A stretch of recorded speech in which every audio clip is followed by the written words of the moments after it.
Hello বন্ধুরা, আজকে আমরা চলে এসেছি একটা বিয়ে বাড়িতে। তো আমাদের আজকে 3খানা জায়গায় নিমন্ত্রণ ছিল, কিন্তু যাই হোক 3টে তো একসাথে অ্যাটেন্ড করা সম্ভব না, তাই জন্য চলে এসেছি একটা বিয়ে বাড়িতে। তো বিয়ে বাড়িতে এসেই প্রথমে দেখলাম বউ তো পোজ দিতে ব্যস্ত ফটো তোলার জন্য। তারপরে যাই হোক অনেকক্ষণ পর আমরা চান্স পেলাম বউয়ের কাছে যাওয়ার।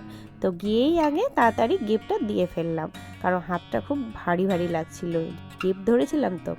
তারপরে সৃজা বলল, মা চলো কিছু খাবো, খিদে পেয়েছে। সেখানে স্টল বসিয়েছিল ফুচকার, পানের আর ঘুগনির, আর কফিও বসিয়েছিল। তো ফুচকা তো শেষ হয়ে গেছিলো, তাই জন্য সৃজা পান খেয়ে নিল। আর এই দেখো আমরা চলে এসেছি এখন ভিডিও করতে। তো ওখানে একটা র্যাক বসানো ছিল ভিডিও করার জন্য, সেলফি জোন। তো সেখানে সৃজা একটু ভিডিও বানিয়ে নিল, তারপরে আমরা ফটো তুলে নিলাম।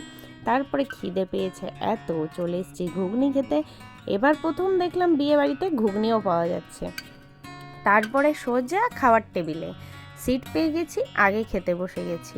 তারপরে খাবার খেয়ে এবার যাওয়ার পালা হচ্ছে বাড়ির। তো যাই হোক অনেকটা রাত হয়ে গেছে, এখন তো বাড়ি ফিরতেই হবে। তো তোমাদের ভিডিওটা কেমন লাগলো অবশ্যই কিন্তু কমেন্টে জানিও।